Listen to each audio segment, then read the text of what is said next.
Sí, un sistema complejo se define en breve como cualquier sistema de muchas partes interactuantes en las cuales el todo es más que la suma de las partes. Se pasan lo que se llama fenómenos emergentes.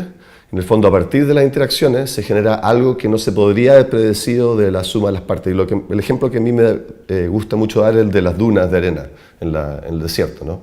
Todos vemos que las dunas de arena pueden producir figuras muy regulares geométricas, con un cierto periodo, sube, baja, unas figuras casi muy estéticas en el desierto. Y al final ese es simplemente el resultado de un proceso complejo de muchas interacciones en que el viento levanta un granito, cae, produce una mini avalancha o una avalancha más pequeña, etcétera, etcétera.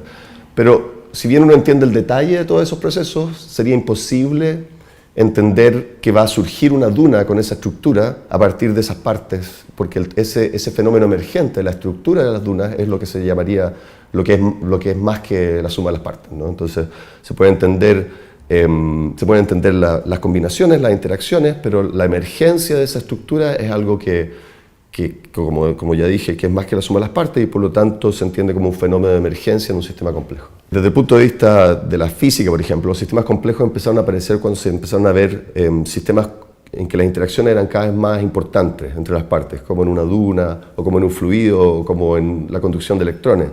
Pero rápidamente, a partir de ya quizás más de 100 años, los físicos empezaron a entusiasmar y combinarse con otras áreas para ver que esta posibilidad de que se generen dinámicas emergentes va mucho más allá que estos sistemas físicos. Entonces, después de estudiar qué pasa con los granos de arena en el desierto, por ejemplo, uno puede empezar a considerar qué pasa con células en un sistema biológico, puede pensar en qué pasa en las hormigas, en un hormiguero, al final, e incluso llegar hasta qué pasa con una sociedad, cómo la gente de alguna otra manera se organiza una sociedad para generar estructuras que son más que la suma de las partes. Entonces al final nos afecta a todos.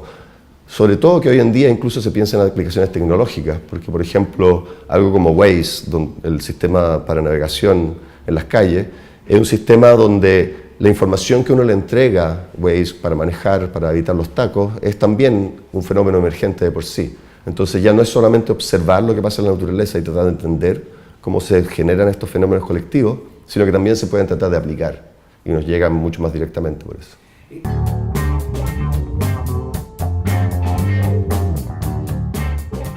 La autoorganización es un fenómeno casi mágico a veces, ¿no? La gente lo ha estudiado por ya varias décadas y una de las maneras como se estudia es simplemente haciendo un programa en computación y viendo, por ejemplo, con lo que se llaman autómatas celulares, que son como una pequeña simulación de una colonia de células, por así decirlo, donde, por ejemplo, una célula muere si está demasiado aislada de las otras y resucita o sobrevive si es que tiene el número justo de vecinos, y si tiene demasiados vecinos, termina muriendo también porque los vecinos comen los recursos, ¿no? Y ese tipo de juegos un poco computacionales se empezaron a hacer desde los años 80, con algo que se llamaba Game of Life y con la idea de los autómatas celulares, y rápidamente uno ve que aparecen patrones que a la vista parecen ordenados a pesar de que no hay nadie que le esté dando el orden, ¿no? Y entender cómo sucede eso todavía es un desafío, no hay una gran teoría que permita entender cómo se autoorganizan los sistemas, pero de alguna otra manera la idea es que es una combinación de procesos un poco evolutivos, ¿no? De supervivencia, que ciertos sistemas logran sobrevivir y por lo tanto se propagan, con una suerte de adhesión o de concretización de la información, en la cual un sistema estadístico, un sistema aleatorio, explora muchas posibilidades, pero eventualmente cuando encuentra ciertas posibilidades que construyen algo, se queda pegado ahí, ¿no? Y la combinación de esas dos cosas puede generar autoorganización, pero al final de cuentas, cada vez que uno ve eso simulado en un computador, por ejemplo, le parece casi mágico, pero como uno mismo fue el que puso las reglas, sabe que no hay más que simplemente la manera de la cual la naturaleza explora las distintas posibilidades y la manera de la cual termina seleccionando algunas posibilidades frente a otras que terminan siendo algo muy ordenado.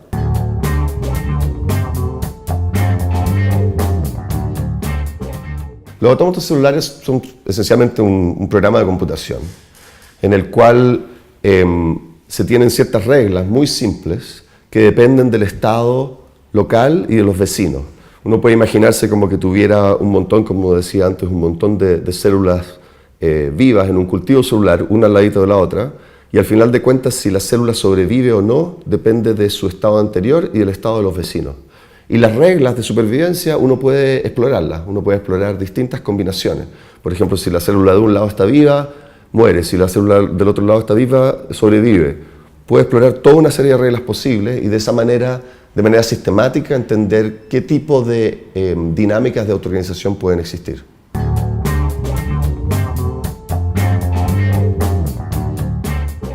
La teoría de enjambre, la dinámica de enjambres, también es un ejemplo de sistemas típicos que se autoorganizan, ¿no? Y la idea que uno puede tener en mente son, por ejemplo, una bandada de pájaros, un banco de peces.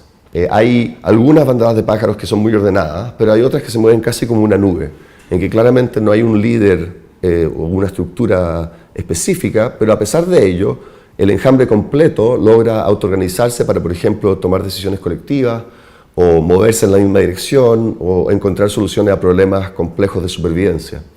Entonces, lo que se ha descubierto también mediante simulaciones de computación es que uno puede simular un enjambre, considerar una serie de agentes, como que fuera un pajarito, ¿no?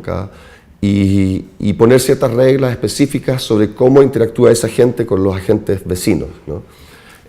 Y al hacer eso, uno ve que aparece toda una serie de dinámicas emergentes nuevamente que autoorganizan el sistema.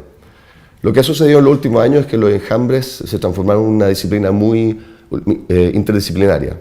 Porque por un lado uno puede pensar en esos ejemplos biológicos de animales, de pájaros, de peces, ¿no? Pero luego se puede ir hasta a grupos humanos, en un grupo de gente moviéndose en una masa, ¿no? También puede considerar enjambres que se mueven en un espacio abstracto.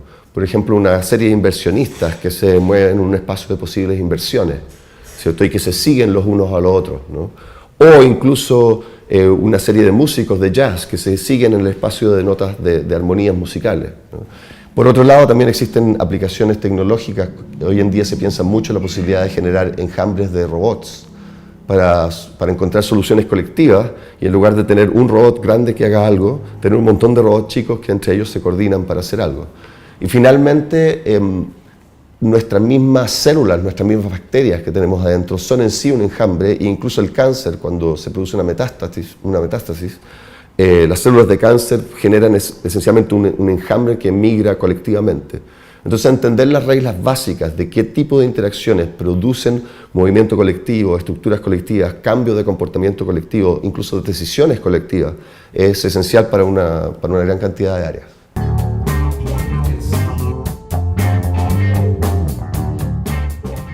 Eso es bien interesante, se puede entender de muchos puntos de vista, ¿no? Por un lado, los fenómenos culturales en general son fenómenos emergentes. Al final de cuentas, si hay una tendencia sociocultural, es porque de alguna manera todas las personas interactuaron y produjeron esa tendencia. Cuando emergió, no sé, la música punk, por ejemplo, tenía que ser no solamente una persona que se le ocurriera, era un fenómeno colectivo, ¿no?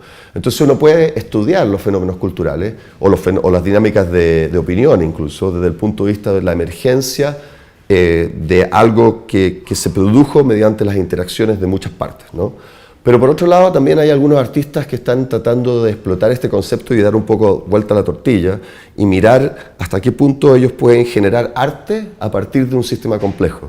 Y eso entra en la tradición de la arte generativo, que ya tiene varias generaciones, pero hoy en día como se entiende cada vez más y como se pueden hacer programas computacionales o se pueden analizar incluso datos, es interesante interpretar eso y poder generar algo que sea artístico, que al final de cuentas una creación artística de por sí es un fenómeno emergente de alguna u otra manera, ¿no? Que interprete eso que es tan importante hoy en día, porque hoy en día yo siento que el paradigma cultural ha cambiado mucho. Antiguamente se veía todos los sistemas como una máquina, y una máquina siempre hay un cerebro principal que está controlando las partes y está todo súper piramidal.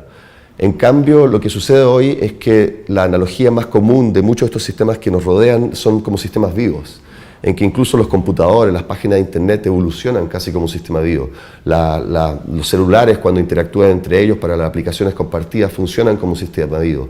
La sociedad, la banca, el mercado funciona como un sistema vivo. Entonces muchos artistas se les interesa interpretar eso, y algunos incluso han hecho diagramas de redes complejas, que es otra herramienta que se utiliza mucho en los sistemas complejos, para modelar, por ejemplo, las interacciones políticas en el mundo.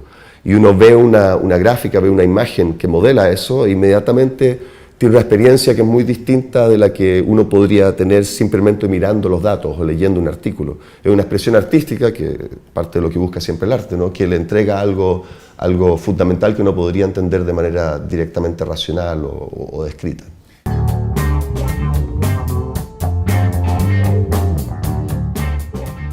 La dinámica de la posverdad es un poco la emergencia de creencias que son completamente falsas, pero que se generan en comunidades en que esas creencias terminan ganándole a todas las otras y sobreviviendo un poco como una creencia que de manera evolutiva, combatiendo las otras, a pesar de no ser válida, termina ganando, ¿no?